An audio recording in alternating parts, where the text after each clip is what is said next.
उठा के बोले निमंत्रण स्वीकार है। तो भाई निमंत्रण देखो किसको किसको स्वीकार है। निमंत्रण स्वीकार है तो बोले भारत माता की, भारतीय जनता पार्टी जिंदाबाद जिंदाबाद, नरेंद्र मोदी जिंदाबाद जिंदाबाद जिंदाबाद। सभी आदरणीय भाई बहनों, आमंत्रण क्या है? वह है 5 नवंबर को 11 बजे दिन में आपके ठीक बगल में, जो नहीं है मुजफ्फरपुर का कई विधानसभा ऐसा होगा जो आपसे ज्यादा दूर लोग है। क्या बोले दीदी है, अभी कंपटीशन चल रहा था। दीदी बोल रही थी रीता देवी की भाभी हमको ज्यादा मानते हैं, तो बुद्धेश्वर पर भगवान है, दीदी भाभी हमको ज्यादा मानते। बाकी दीदी लोग कहिएगा तो आप भी वही कहिएगा।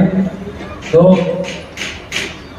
यहाँ सब लोग बैठी, विशेष जिम्मेदारी आपकी बगल में है। गोतिया कोई दूर बस जाए तो बगल वाला घर को लोग गोतिया बना लेता है कि नहीं? मुजफ्फरपुर के पताही का गोतिया सैदपुर है कि नहीं है? तो नेता स्वीकार कीजिए, नहीं तो स्वीकार नहीं है। हाथ बैग बोलिए कि है। 5 नवंबर का चावल लाइए घर में से, चावल लेके आइए एक थाली में, उस पर हल्दी छीट दीजिएगा, रंगेगा नहीं होगा ना। कहीं से मंगवाई ना, बगल से ले लीजिए, समझे ना। और ना रामायण में क्या होता है, शाम में होता है कि अगला ही पार्टी के माला कौन उठाए, पता है ना। हजारों लोग को ले चलने का माला सब लोग उसे छुड़ा देते हैं। क्या या निमंत्रण स्वीकार है? ऐसे ही हम फूल माला और अक्षत पान सब इसको मान के आपको निमंत्रण दे रहे हैं। 5 नवंबर को पताही एयरपोर्ट के मैदान में 11 बजे दिन में भारत के यशस्वी, कर्मशील, परिश्रमी और संकल्प के धून के पक्के माननीय गृह एवं सहकारिता मंत्री आदरणीय अमित शाह जी के कार्यक्रम में आप पधारिए। आपको पक्का तो हाथ उठा के बोले निमंत्रण स्वीकार है। तो भाई निमंत्रण देखो किसको किसको स्वीकार है। निमंत्रण स्वीकार है तो बोले भारत माता की, भारतीय जनता पार्टी जिंदाबाद जिंदाबाद, नरेंद्र मोदी जिंदाबाद जिंदाबाद जिंदाबाद। सभी आदरणीय भाई बहनों, विरोधी नेता, जनता तो जनता है, जनता की बात करनी है। महागठबंधन, खंडिया गठबंधन के जितने नेता है सभी परास्त हो गए हैं और कह रहे हैं कि भारतीय जनता पार्टी, हम बिहार की 40 सीट हम जीतेंगे। वह मैदान छोड़ चुके हैं। भारतीय जनता पार्टी के लिए मैदान में नरेंद्र मोदी जी को प्रधानमंत्री बनाने के लिए अपने जनता जनार्दन के साथ कमर कसकर उतर चुकी। माननीय गृह मंत्री जी आएंगे, उनको आप सुनेंगे प्रधानमंत्री जी के क्या संदेश है, संदेश लेकर आएंगे। तो संदेश कुछ दिन आज नहीं, क्या पक्का आज निमंत्रण। दूसरा है बड़ा लोग गाली दे रहा है ना, सुने कि नहीं है? कोई कौन सवाल सुने कि नहीं? कभी दुर्गा माता को कुछ कह देता है, कभी रामायण को कह देता है, कभी भगवान कृष्ण को भी किसी न किसी माध्यम से नहीं छोड़ता है क्या? महाराणा प्रताप को नहीं छोड़ता है और शिवाजी के इस भगवत ध्वज को भी वह प्रणाम करते से कतराने लगता है, उनको भी नहीं छोड़ता है।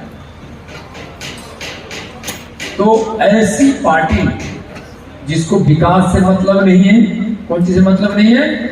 विकास से मतलब है सत्ता, और सत्ता भी किसकी?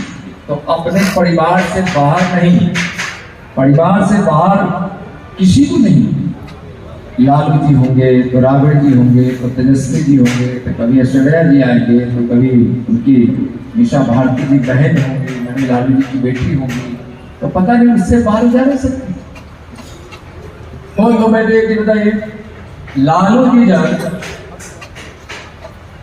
जेल जा रहा था। हम तो दम से कहते हैं कि उन्होंने घोटाला किया इसलिए जेल जाना चाहिए, लेकिन जिसके गोदी में बैठे थे कांग्रेस दिल्ली में थी और बिहार में उन्हीं की सत्ता थी। सत्ता किसकी थी? उनकी थी। जब उनके सीबीआई गठित हुआ तो उस समय नरसिंह चार्जशीट हुआ तो कविदेव गौड़ा जी और गुजराल जी जिसकी सरकार में लालू जी मंत्री रहे, फिर कांग्रेस के जमाने में जेल गए। भाजपा तो विरोध करती ही है और विरोध करना पड़ा जब लालू जी ने गलत रास्ता, नहीं तो 90 में तो भाजपा ही ने उनको मुख्यमंत्री बना दिया। लेकिन अगर परिवार में कोई व्यक्ति ऐसा निकल जाए जो परिवार संभालने लायक नहीं तो उसको हटाना चाहिए, नहीं हटाना चाहिए। भारतीय जनता पार्टी ने कहा नहीं, या बेकार पार्टी भी हो गई है, नेता भी हमारे बिहार के जिनको बनाया हम लोग वो अब घोटाला करने लगे, हट जाना चाहिए।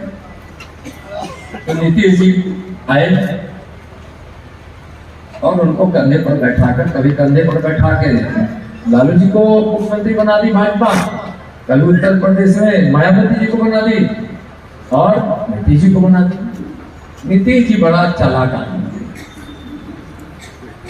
वो हमेशा करवट बदलते हैं। नींद में भी करवट बदलते हैं तो सत्ता के लिए बदलते हैं।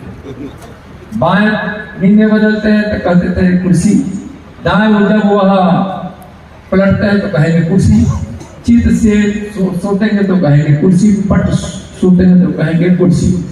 और उसके लिए कोई भी जिधर पलटना हो कुर्सी के लिए पलट जाएंगे। उनको थोड़ा भी इसमें संकोच नहीं है, नहीं कोई उसके लिए किसी लज्जा की बात नहीं, पलट जाते हैं।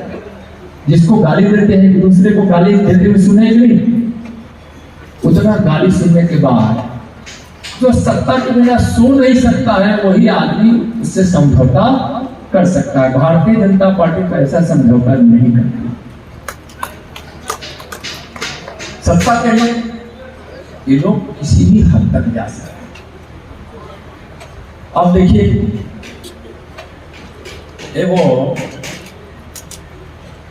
भस्मासुर आया पाया, आरजेडी का पहलवान है, नाम उसका जो भी हो, का जो गवर्नर उठाने वाला है उसके वंशज को कह दिया कि तुम महिषासुर का वंशज। क्या कह दिया कि महिषासुर का वंशज है। अब महिषासुर का वंशज भारत में कोई है? भारत में वंशज है तो भगवान श्री राम का है, भगवान कृष्ण का है, दुर्गा का है, सीता का है, लक्ष्मी का है। इसके वंशज है। महाराणा प्रताप के हैं, छत्रपति शिवाजी के हैं, यहाँ अम्बेडकर के वंशज है, रविदास के वंशज है, वाल्मीकि के वंशज है। भस्मासुर का वंशज वही होगा जो भस्मासुर को पूजता है। आरजेडी के नेता तेजस्वी जी और लालू जी और नीतीश जी जिसके नेता बने हुए हैं, हिम्मत है तो जिसने भस्मासुर कहा है उस भस्मासुर का अंत आप कीजिए, नहीं तो बिहार की दुर्गा के उपासक, राम कृष्ण के उपासक आप भस्मासुर बनने की कोशिश कर रहे हैं तो आपका नाश कर देगा, आपका नाश। धर्म के रक्षक को आप भस्मासुर के खतरा कर देते हैं। पता नहीं क्या है, लेकिन भस्मासुर के ही खानदान के होंगे इसकी गारंटी है, इसलिए कि भस्मासुर पर उनको गर्व होता है। और वैसे नेता जो भस्मासुर कहने पर उनको अभी तक कोई कार्रवाई नहीं की, शाबाशी दे रहे हैं, वैसा व्यक्ति ही भस्मासुर की पूजा कर सकता है। भस्मासुर की पूजा वही करेगा जो राक्षस होगा। क्या होगा? राक्षस होगा, असुर होगा। अब इसका बड़ा मतलब स्पष्ट। तो ऐसे लोग भी राजनीति में हैं जो सब वोट के लिए करते हैं। कौन सी के लिए करते हैं? वोट के लिए। और इसी प्रकार के वोट पाने के तुष्टिकरण के कारण देश का बंटवारा लोगों ने कर दिया था। लेकिन नरेंद्र मोदी जी के नेतृत्व में एक भारत और श्रेष्ठ भारत जो बना है उसको ना कोई इस देश के अंदर रहकर असली प्रवृत्ति से और विभाजनकारी तुष्टिकरण की नीति से अगर कुछ छेड़ने की कोशिश किया तो इस देश की जनता नरेंद्र मोदी जी के नेतृत्व में उस पार्टी को और उस नेता को राजनीति से बाहर कर देगी। अब विकास का दौर है। नरेंद्र मोदी जी के विकास की गंगा घर घर गांव गांव तक पहुंच रही है। उनके भगीरथ प्रयास से विकास की गंगा पूरे देश में, बिहार और सीतामढ़ी और सैदपुर में पहुंच रही। उस विकास की धारा से देश से गरीबी मिट रही है, गरीबों के घर में खुशियां आ रही है और बिहार के भी घर से भी गरीबी मिट रही है और बिहार के लोगों के भी घर आंगन में खुशियां पहुंच रही। विकास का दौर है भारत की संस्कृति के जागरण का, इसलिए हर जगह भारत माता की जय हो। हम रामकृष्ण के वंशज है, जिसको कहने में लोग गर्व कर रहे हैं, कहने में गर्व कर रहे हैं। और इस देश को न जवाहरलाल का जिद चाहिए और नहीं मोहम्मद जिन्ना का जिद चाहिए।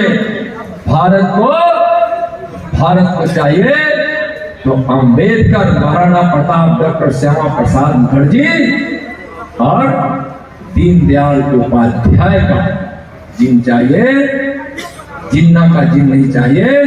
इस देश को अशफाक उल्लाह खान, कैप्टन हामिद चाहिए। इस देश को देश के तुष्टिकरण वाले नेता और जेडी के मौलवियों की जरूरत इस देश को नहीं है। अशफाक उल्लाह खान जैसा भारत के सपूत किया।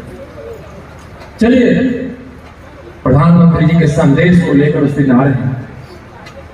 हमको चूंकि अमृत कलश आज पहुंच गया है बिहार का भी दिल्ली, उस यात्रा में भी हमको रहना था, लेकिन आपका कार्यक्रम तय था। 2 दिन हम यहाँ समस्तीपुर सीतामढ़ी में रहने वाले थे, वह कार्यक्रम आज पूरा नहीं हो रहा है। अध्यक्ष जी कह रहे थे कि आपका बाकी है और एक्सपोज भी हो रहे थे रास्ते 2 दिन की, लेकिन हम आगे आने वाले हैं। 2 बार कैंसिल हो चुका है, 2 बार तो 4 दिन कर दीजिएगा, 2 बार कैंसिल हुआ है तो 2 ही दिन कैंसिल हुआ है। हम आएंगे नहीं बांटेंगे।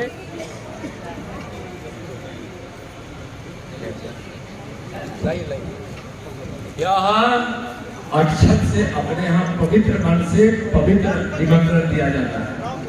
तो चावल हल्दी का अक्षत है।